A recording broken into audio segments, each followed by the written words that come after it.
శ్రీకాకుళం నుంచి అనంతపురం వరకు ఈ 13 పాత జిల్లాల్లో ఉన్నటువంటి వైఎస్ఆర్ కాంగ్రెస్ పార్టీ కాపు నేతలందరూ కూడా ఇక్కడ సమావేశం అవటం జరిగింది. ఈ సమావేశంలో గడిచిన 2 సంవత్సరాలుగా కాపులకు జరుగుతున్నటువంటి నష్టాలు, కష్టాలు అన్నిటితో మాట్లాడుకుంటూ కేవలం ఒక కాపులకి జరిగేటువంటి కష్టాలని, నష్టాలని, బాధల్ని మాత్రమే కాకుండా జనం ఎక్కువగా ఉన్నటువంటి, సంఖ్యాబలంగా ఎక్కువగా ఉన్నటువంటి కాపుల కష్టాలే కాకుండా సంఖ్యాబలం తక్కువగా ఉండి గొంతు వినిపించలేనటువంటి సామాజిక వర్గాల యొక్క బాధల్ని, కష్టాలని కూడా మనమే వారి గొంతై మాట్లాడాలి, వారి బాధల్ని మనమే ఎత్తి చూపాలి, గొంతై మాట్లాడాలి అని చెప్పని ఈరోజు తీర్మానం చేయడం జరిగింది. ఎక్కడ టాస్క్ ఫోర్స్గా ఏర్పడి 3-4 టాస్క్ ఫోర్సులుగా ఏర్పడి ఎక్కడ ప్రభుత్వం చేత లేదా ఈ సమాజంలో పోలీసుల చేత అణచివేయబడుతున్నటువంటి సమస్యలు, ప్రతి సమస్యని కూడా అక్కడ నిలబడాలి, ఆ బాధితులకు అండగా నిలబడాలి, బాధితుల గొంతై వినిపించాలని చెప్పని తీర్మానం చేయటం. అలాగే మరి ప్రత్యేకించి సమాజంలో అధిక సంఖ్యలో ఉన్నటువంటి కాపులు ఆర్థికంగా వెనుకబాటుతనం విపరీతంగా ఉంటుంది కాబట్టి చేతి వృత్తుల మీద, చిన్న చిన్న పనుల మీద, చిన్న చిన్న ఉద్యోగాల మీద మాత్రమే ఆధారపడి జీవనం సాగించేటువంటి కాపు కులంలో ఆర్థికంగా అంటే పేదరికంలోంచి బయటికి రావాలంటే పిల్లల చదువుల ద్వారా మాత్రమే కాపు కులంలో ఉన్నటువంటి కుటుంబాలు ఆర్థికంగా ముందుకొచ్చేటువంటి లేదా పేదరికం నుంచి బయటకు వచ్చేటువంటి ఏకైక మార్గం చదువే. కాబట్టి గడిచిన 2 ఏళ్లలో ఈ ప్రభుత్వం చదువుకి ఏమాత్రం కూడా సాయపడకుండా ఫీజు రీయింబర్స్మెంట్ పథకంలో ప్రభుత్వం కాలేజీలకి డబ్బులు చెల్లించకపోవటం వల్ల కాపులు విపరీతమైనటువంటి, పిల్లల చదువు విపరీతమైనటువంటి భారం అయ్యింది. కాబట్టి తక్షణమే ప్రభుత్వం మీద ఒత్తిడి పెంచాలి. కాపులతో పాటుగా మిగతా పేదరికంలో ఉన్నటువంటి అన్ని వర్గాలకి కూడా మేలు చేకూరేలాగా, కాలేజీల్లో ఫీజు చెల్లించేలాగా ప్రభుత్వం మీద ఒత్తిడి తీసుకురావాలని చెప్పని, అలాగే వైఎస్ఆర్ కాంగ్రెస్ పార్టీ కంటే కూడా ఎక్కువగా చేస్తాం కాపులకి అని చెప్పి సంవత్సరానికి 3,000 కోట్ల రూపాయలు కాపు నేస్తం కింద, అదే కాపులకి సంక్షేమానికి ఖర్చు పెడతామని చెప్పి 3 రూపాయలు కూడా ఈ 2 ఏళ్లలో ఖర్చు పెట్టకపోవటం, కాపుల సంక్షేమాన్ని పూర్తిగా విస్మరించి దేనికైనా పవన్ కళ్యాణ్ గారిని చూపించి పవన్ కళ్యాణ్ గారిని బొమ్మతో ఆటాడిద్దామని కూటమి ప్రభుత్వం తప్పుడు ఆలోచన చేస్తుంది. కేవలం పవన్ కళ్యాణ్ గారికి పదవి ఇచ్చినంత మాత్రాన, ఆయనకి చుట్టూ ఒక 100 మంది గన్మెన్లు పెట్టినంత మాత్రాన పవన్ కళ్యాణ్ గారు ఎప్పుడు కావాలంటే అప్పుడు ప్రభుత్వ డబ్బుతో మీటింగ్లు పెట్టినంత మాత్రాన కాపు కులం బాగుపడదనేది కూటమి ప్రభుత్వం గుర్తించాలి. మాకంటూ ఒక నాయకుడు కావాలి, మా కులానికి కూడా ఒక పార్టీ కావాలని ఇన్నాళ్ళకి ఒక నాయకుడు రెచ్చగొడితే ఆ వైపు మొగ్గారు. కానీ ఈరోజు కేవలం ఉప ముఖ్యమంత్రి అంటే చాలా జగన్మోహన్ రెడ్డి గారి కాలంలో ఉన్నారు మంత్రులు, వేరే ప్రభుత్వాల్లో కూడా, గడిచిన ప్రభుత్వాల్లో కూడా మంత్రులు చాలా మంది పనిచేశారు. కేవలం కాపు నాయకులకి మంత్రి పదవులు ఇచ్చిన మాత్రాన కులానికి ఒరిగిందేం లేదనేది వాళ్ళు గుర్తిస్తున్నారు. కేవలం సంక్షేమం ఒకటే కాదు, ఇవాళ అరాచకాలు, ఈ ప్రభుత్వంతో, కూటమి ప్రభుత్వంతో వేధింపులు, ఎక్కడెక్కడ ఏం జరుగుతున్నాయో అన్నిటికీ స్పందించాలని. ఇవాళ తెలుగుదేశం ప్రభుత్వానికి కాపులను ఎక్కడన్నా దుర్మార్గంగా చంపేస్తే, మట్టు పెడితే వీళ్లు రౌడీలని నిందేయటం మొదటిసారి కాదు. నాడు వంగవీటి రంగా గారిని హత్య చేసినప్పుడు కూడా ఈనాడు పత్రికలో ఎడిటోరియల్ కాలంలో కూడా రాశారు, ఒక రౌడీ షీటర్ మరణిస్తే ఎలా ఇంత రచ్చ ఏంటి, ఇంత దహనాలేంటి, ఇంత లూటీలేంటి, ఇంత దొమ్మిలేంటి అని చెప్పాను. నాడు వంగవీటి రంగా గారిని ఎక్కడ చూసినా, ఎక్కడ కాపు యువకుడో కాపు మనిషో చనిపోతే ఏదో ఒక నిందేస్తారు. మరి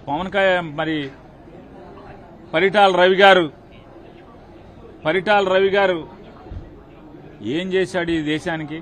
స్వాతంత్ర సమరయోధుడా? పరిటాల రవి గారు హత్య జరిగితే దాన్ని ఒక పెద్ద పోరాట యోధుడిని మరణించినట్టుగా చిత్రీకరిస్తారు ఈనాడు, జ్యోతి, వీళ్ళందరూ. నేనంటున్నాను, ఇవాళ కాపు యువకుడైన సాయికృష్ణ మరణిస్తే హత్య పోలీసుల చేత కిరాతకంగా, దేశంలో ఎక్కడా లేనట్టుగా. నాడెప్పుడో ఎమర్జెన్సీ, ఇందిరాగాంధీ గారు ఉన్నప్పుడు ఎమర్జెన్సీ కాలంలో జరిగింది. బాడీ కూడా కనపడకుండా, శవం కనపడకుండా హత్య చేసినటువంటి సంఘటన పోలీసుల చేత.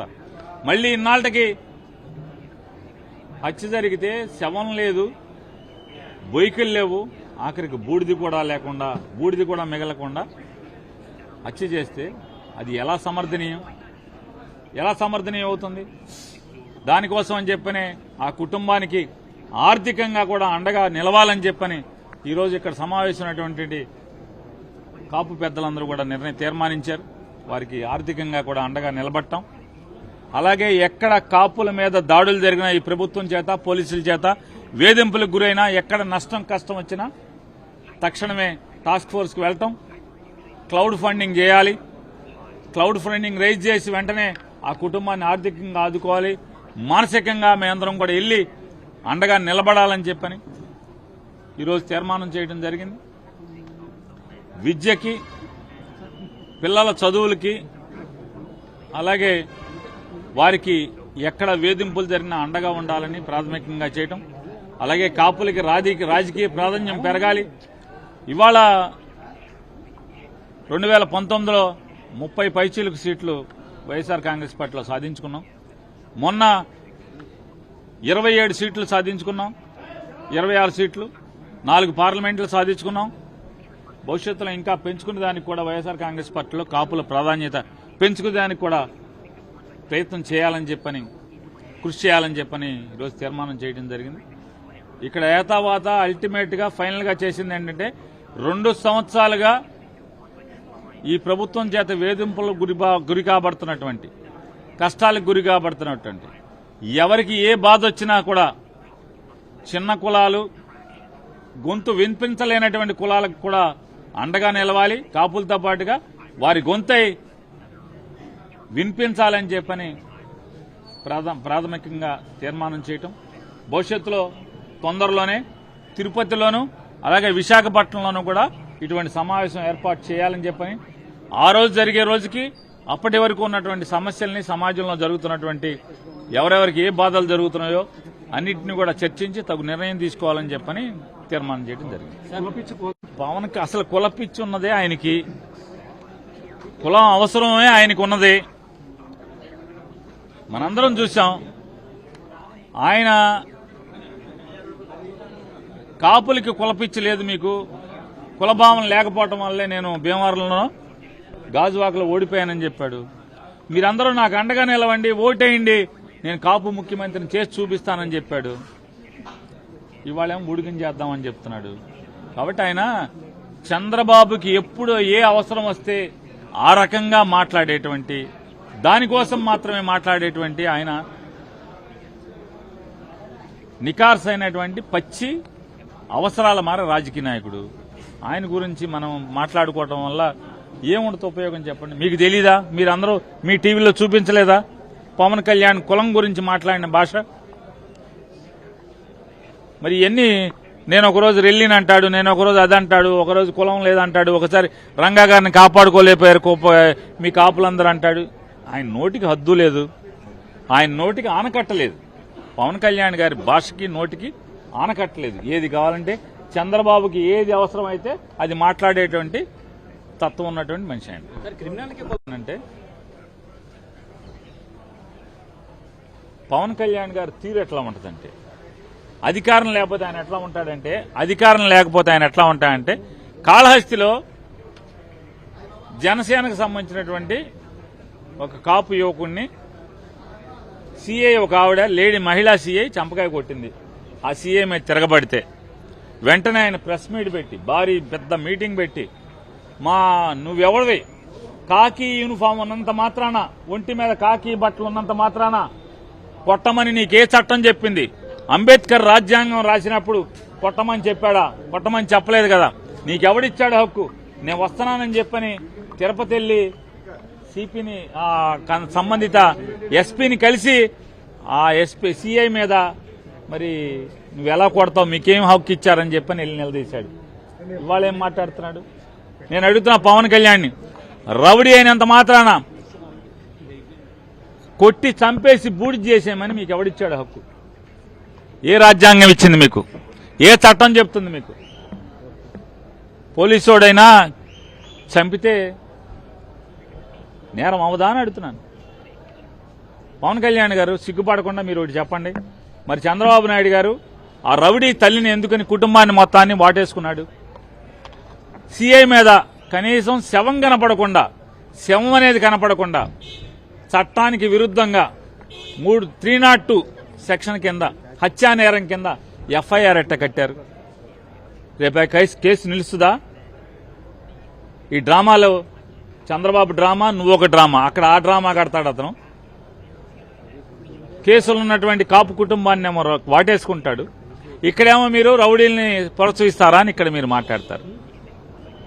కాబట్టి ఈ దాగుడు మూతలు, ఈ మాటలు కాపులకి, కేవలం కాపులకి మాత్రమే కాదు, ఈ రాష్ట్ర ప్రజలందరికీ కూడా చంద్రబాబు నాయుడు గారి లేదా పవన్ కళ్యాణ్ గారి తప్పుడు రాజకీయాలు, తప్పుడు నడత, వాళ్ళ అవసరాల మారి రాజకీయాలన్నీ కూడా పసిగట్టారు. ఊరికే నన్ను రెచ్చగొట్టి మీరేదో మాట్లాడించుకోవటం తప్పితే ఎందుకంటారు? ఇప్పుడు మేము రెడ్డి కాపులు, పవన్ కళ్యాణ్ నాయుడు కమ్మ కాపు అవుతాడా ఏంటండి? కాపే అవుతాడు. పవన్ కళ్యాణ్ కమ్మ కాపును, మేమేమో రెడ్డి కాపులు అవుతామండి. ఎందుకు అవుతాం? కాపే అవుతాం.